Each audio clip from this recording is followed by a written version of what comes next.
Hey, how's it going? Today I just want to discuss briefly some practicalities around goal setting for strength and just a general framework that you can utilize to achieve strength goals that you may have.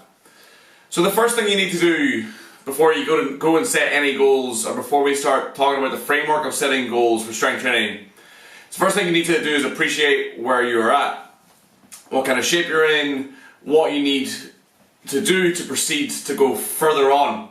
So the first thing you're probably going to have to ascertain or to get a handle on is, do you need to build some foundational work? Do you need to go back to higher volume, higher rep training from where you can start to build forward to new peaks, new 1RMs, new 2RMs, that sort of thing. So it depends on what kind of shape you're in at the moment. You need to have an honest discussion with your coach or with yourself and determine where you're at. If you're targeting a meet as well, then that's going to come into the framework, and that's maybe something that we could discuss at a later date.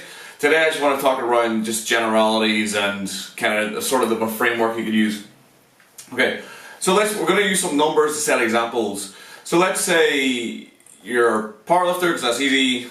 I'm going to start doing some more content that's not powerlifting related, because I wanted to start doing more, but for this example I'm going to use powerlifting just because it's easy to roll off the top of my head.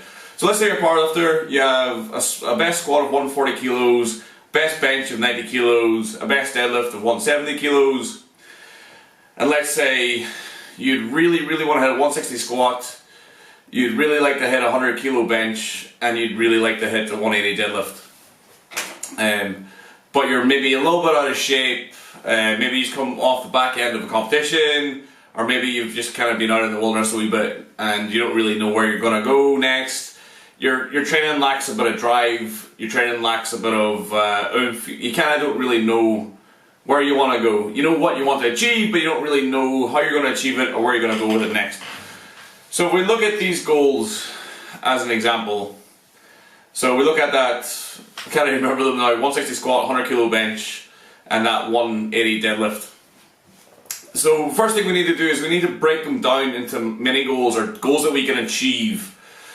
So we set up a 10 rep goal, an 8 rep goal, 6 rep goal, 4 rep goal, 3 rep goal, 2 rep goal, something of the nature. So if we look at what we want to achieve, so if we take the 160 kilo squat for instance, we say, right, the first goal we want to achieve is a 10 rep goal, because that's got the biggest margin for error. So that's probably the easiest goal to achieve out of those rep goals.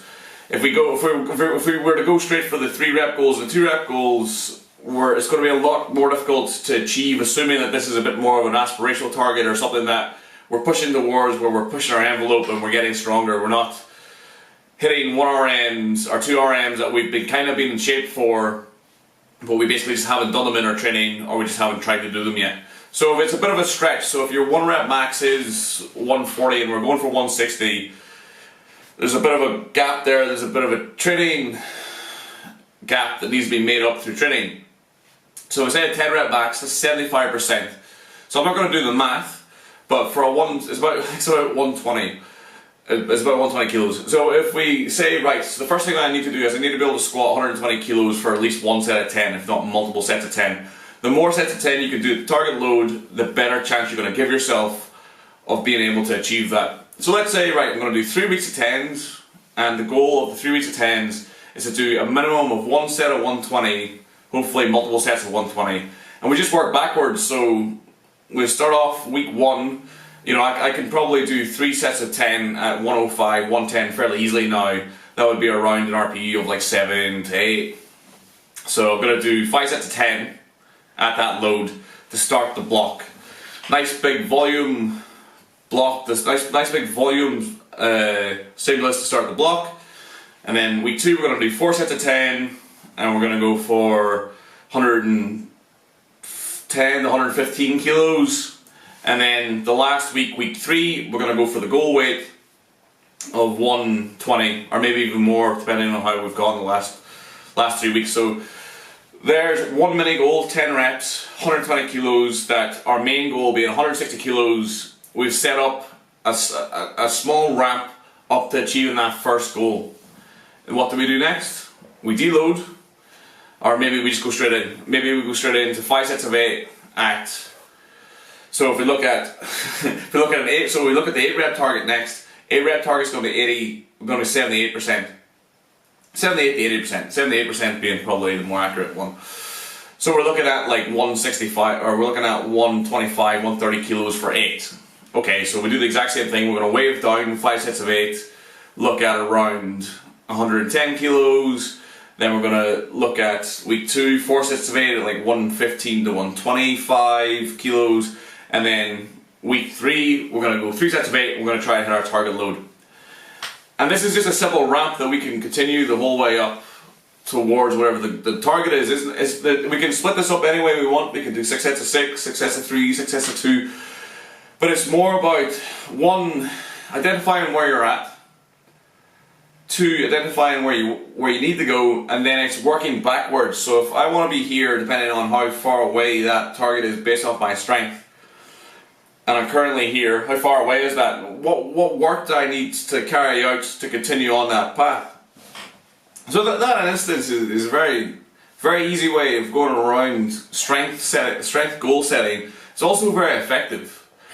And people try and maybe like overcomplicate things, or they just kind of stick in like, so we're just going to do daily undulating periodizations, a favorite one of people, but we just do the same loading cycle week in, week out, week in, week out. It's going to work for a time, and it's going to work for some people quite well. If you're a beginner and intermediate, it might work quite well, but it's kind of unguided, and it's just like kind of do the same thing over and over again. Whereas if we have a definite goal over a certain period of time, we're going to be more invested in our training, we're going to pay more attention to our training, we're probably going to get more out of our sessions, and we're going to know session in, session out what we're looking to achieve with that session, why we're doing it, and what that session means within the larger picture. And that as a framework is going to be much more successful than just doing a loading scheme and trying to go heavier week in, week out for most people. And it's not the only way of going about it, but it's just I'm just laying out a framework where you can maybe think, okay, that's a nice way of doing things. You could have like landmark sets or landmark workouts within your training cycle. So you maybe you have like a 12-week training cycle, and then every 3rd week you have a landmark set. I want to do this for 5 reps, that for 4 reps, that for 3 reps, or I want to do 6 sets of 6 at this. And then basically it's just so you know, it's like a checkbox. It's like if I know I complete that workload, I complete that volume load at that intensity, I know I'm in shape, or I'm coming towards being in shape to lift the load in the exercise that I want to lift, or to hit the strength goals that I want to hit. It's just kind of that framework. So if you don't currently work around these kind of frameworks, or think around setting targets like this and how you're going to go, it's more than worth your time to set this out. Think, first of all, identify where you're at. Second of all, identify where you want to be and what time frame you want to be there. Be realistic with it. And then 3, utilize that time frame to work backwards to where you are now and bridge the gap between the two, so that you can go ahead and set that PB, whatever that PB is you have. After which, you can take an easy period, regroup, and then decide upon what's the next target, where we're going next with our training. Thank you very much for watching. My name is Marquise. You watch Cast Iron Strength. If you like this, put a thumbs up. If you want to see more, or you want to hear me talk about a certain topic, chuck it down in the comments below, or slide up in the DMs. Thank you very much for watching. Catch you in the next one. Goodbye.